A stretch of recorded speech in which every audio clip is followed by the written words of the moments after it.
Boone and Jacque 4. The Alno Murder. I am the Queen. I am the King. I am the Jester. I am the one who laughs quietly and cries loudly at his own funeral. What I am not is present on a perfect day, filled with love and clean air in a space unbothered by staining darkness. To paint or discover the truth in the center of the onion of our time in any place we find ourselves makes as much sense as what is behind the curtain of a myth that is not part of who we are, thus showing an empty room with nothing but gray carpet, gray walls, a broken TV, and no windows. I am my worst enemy and greatest monster, but my counterpart is the lover I cannot have, for I will always need a motherly touch. Chapter 1. Pinch. After a heavy rainfall, UK 1970s street lights flickered on Rotten Lime Street, which ran along the shore of green sand beach. Jacque's dress shoes click-clacked on the puddled and cracked pavement. It was a foggy and humid autumn night. Jacque ran his fingers along evergreen bushes, turning his heels towards the path leading to the rocky and gritty beach. As he stuffed his hands back into his chocolate-brown peacoat, he heard a metallic shanking sound. He doubled his pace and flexed his ears, thumbing the dart gun in his right pocket. The smell of the ocean's salt water and seaweed grew stronger, and the archway beautifully infested by wild ivy met his quiet panic. The moon's silver glow on the ocean's night tide reflected on his shaking eyes and lips, glittered with teal forest turquoise and gold-flake lipstick. In the distance, he could see someone of the same blood as him lay on the ground, gurgling blood and spittle. He bolted through the archway. "Léon!" shouted Jacque as he ran, evading and leaping over dangerous rocks. Léon Arnaud, his uncle, and one of the few remaining family members, gripped helplessly at rocks and his sliced neck. Jacque's coat and curly and black and silver hair caught a gust of wind stemming from the nearing ocean's night tide.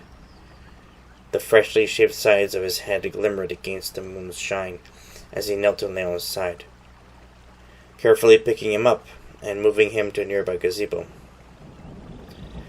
He placed him gently on the center, quickly turning on 4 lanterns that hung along the corners of the roof.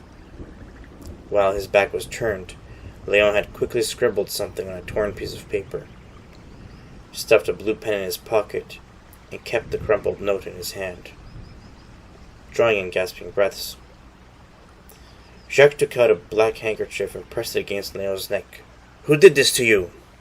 Looking into Jacque's trembling face, Léon boomeranged his fear with a short poem. "The moon does not glow in melancholy's tightening blanket. No, please, you won't die. The hospital is close. We must go now. The moon glows in the wake of love at night, when it is too dark to show love, but bright enough to feel it." As Jacque's cheeks and lips became wet with tears, Léon shuffled his hand, holding the crumpled note to a board with a hole the size of a fist. He uncurled his hand and let the note fall through the hole. Listening intently to a thin current of water he knew traveled northeast towards the culvert underneath the strongest part of Rotten Lime Street. Despite his sharp breaths, he held on strongly, but Jacque knew he had to move fast. He cradled Léon's head, ripped off one of his shoulder pads, and replaced the blood-soaked handkerchief. He took out a longer handkerchief. "Hug my upper back so I can tie your dressage, uncle." Léon did so obediently. Having tied their dressage, Jacque picked him up and tore through the beach, up the narrow path back to the street and power-walked as his eyes stared wildly at the faint and far lights of the private hospital on the outskirts of Citrus. The lights flickered honey and blonde yellow, the harder he hustled to the white lights of the hospital's parking lot. "Stop running. I feel that I may vomit all over your father's coat," said Leon hoarsely. Jacque slowed down but kept a good pace. His eyes were locked on the two cars next to one another, in the stalls alongside the sidewalk of the intersection of Lemonade and Limoncello Avenue. The royal blue 1961 Lincoln Continental sedan flashed its blue headlights, then pulled out and left the parking lot into the east side of Limoncello's Avenue. Strange. Why would a car of that class leave so abruptly into a road where there is nothing but beet and potato farms? Leon didn't answer. Jacque looked both ways before crossing the deserted intersection. One of the streetlights that caught his eyeline exploded. Distracted by this light dying like a star, the poison dart that jutted out of Leon's neck drained its venom into his bloodstream before Jacque could look down at Leon's lifeless body. When he did, he drew in a sharp breath, then coughed chokily as his saliva went down his windpipe. He coughed until his face turned red, then stood still until he got his breath, even though his face was scrunched from panic and the morose taste in his mouth. He crossed the intersection without looking, hustling to the parking lot of the hospital, not realizing what kind of car was next to the Lincoln. A '94 cherry red Mustang that was once his father's, until it was stolen from a jealous Arnaud family member no one has seen in years. Jacque got to the door and said, "Help! Please! My uncle has been poisoned!" No one answered, despite the fact that there was a receptionist and doctor at the front desk. Jacque didn't want to let go of Leon, so he got nose to glass of the door and banged it repeatedly with his head. "Help!" he pleaded as he continued to bang his head on the door. "Stop blathering and help me!" The doctor stopped chatting up the receptionist and looked up. He walked around the desk and stopped in front of Jacque's hot and hyperventilating face. The doctor looked down at Leon and said, "He is dead. I cannot help you, but we can take the body inside to be prepped for an autopsy." "Are you fucking stupid? Do you not see the bloody poison dart sticking out of his neck? Or his bloody dressage? There is no fucking mystery to be solved here." The doctor opened the door. "Young man, I understand your frustration and how you feel holding a lost loved one. But the only thing I can do is prepare him for the morgue. Plus, if he has been poisoned and," the doctor pushed back the dressage to look at the cut on Leo's neck, "has been cut till he bled out, then there is a mystery to be solved.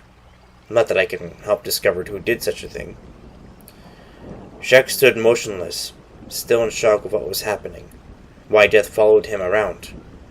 In the midst of his haze, the doctor had two nurses come through the door with a gurney. They waited patiently as Jacque gave the slightest indication that he was aware of what they were trying to do. The shorter of the nurse, whom had gray wavy hair, gently grabbed Leon's upper back, then whispered to Jacque,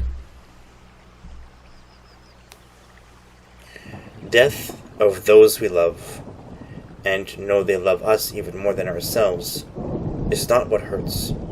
It's knowing we can't bring them back without the weight of the anvil of morosity holding us down." Jacque's arms, which were flexed the whole time, let go instantly. The other nurse, a tall and curvy dark-haired woman with a caramel skin complexion, grunted as she caught the weight of Leon's legs. As they carried him to the gurney, she said to the other nurse, "Must you always be so dramatic with everyone? Life is full of emotions, Sandy, especially in the darkest of times." "That doesn't mean Go up to strangers, scaring the shit out of them with hibbly-fibbly talk. I don't know what that means. Perhaps you do, young man? You seem sophisticated. When she turned her head to hear Jacque's answer, he had run across the parking lot and holding his phone when he made it to the intersection. Funny man he is, said the doctor.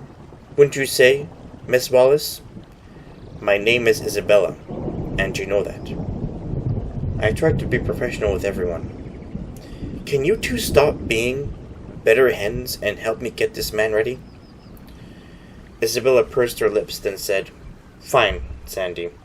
It's getting cold and humid anyway. You don't say, said Sandy, eyeing Isabella's chest as they covered Leon's body and pushed him inside, then through a hallway. The doctor closed the door, but paused as he saw a tall figure hiding in the shadows of the southeast corner of the parking lot. He raised his right hand, showing 2 fingers. The tall figure scurried through the thicket of the bushes, never to be seen again.